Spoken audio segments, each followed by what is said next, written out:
Time travel science का एक बहुत ही ज़्यादा इंटरेस्टिंग टॉपिक है, लेकिन जितना ज़्यादा ये इंटरेस्टिंग लगता है उससे कई गुना ज़्यादा ये कॉम्प्लिकेटेड है। इतना ज़्यादा कॉम्प्लिकेटेड कि हमारी साइंस भी अभी तक इसे प्रैक्टिकली प्रूव नहीं कर पाई है, और इसीलिए टाइम ट्रैवल अभी तक एक फिक्शनल टॉपिक है। लेकिन इसका मतलब ये नहीं कि ये पॉसिबल ही नहीं है। जैसे आज से 40-50 साल पहले हमारे लिए मोबाइल फोन भी एक फिक्शन हुआ करता था, लेकिन आज ये हमारी रियलिटी बन चुका है। तो ऐसे ही आज हम बात करेंगे टाइम ट्रैवल क्या है और ये कैसे पॉसिबल है। तो शुरू करने से पहले hello guys, this is Newton boy, और अगर आपने अभी तक हमारे चैनल को सब्सक्राइब नहीं किया है तो चैनल को सब्सक्राइब कर लो और बेल आइकन को प्रेस कर लो ऐसे ही इंटरेस्टिंग वीडियोस रेगुलर देखने के लिए।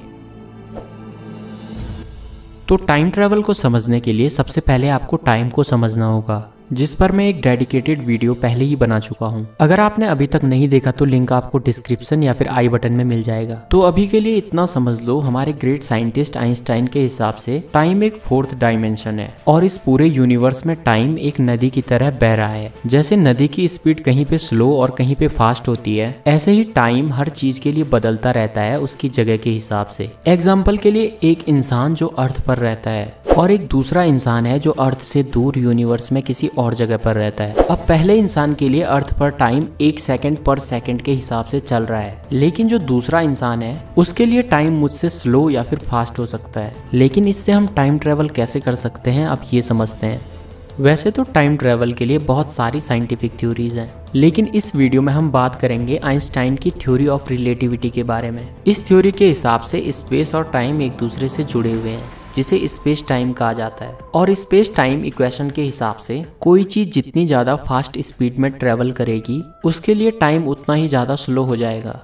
मतलब जब हम किसी ट्रेन के अंदर बैठते हैं और जब ट्रेन रुकती है तो हम टाइम में थोड़ा सा आगे पहुंच जाते हैं, लेकिन 1 सेकंड के कुछ करोड़वें हिस्से जितना आगे। और टाइम के इस अंतर को महसूस करना बहुत ही ज्यादा मुश्किल है। लेकिन अगर हम लाइट की स्पीड से ट्रेवल कर सकें तो हम आसानी से टाइम में आगे जा सकते हैं।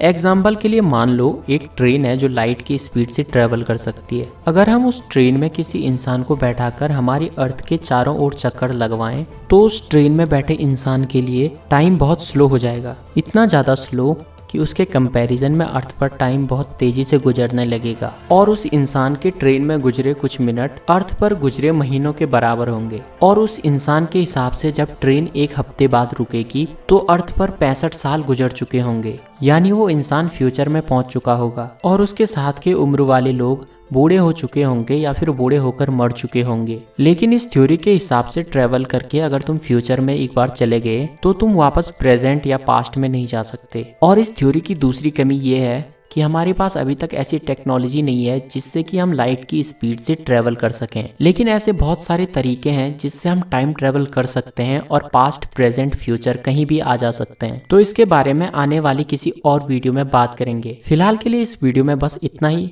वीडियो पसंद आई तो वीडियो को लाइक करो, शेयर करो, और अगर ऐसे ही टॉपिक्स पर आपको और वीडियोस देखने हैं तो कमेंट सेक्शन में जरूर बताएं।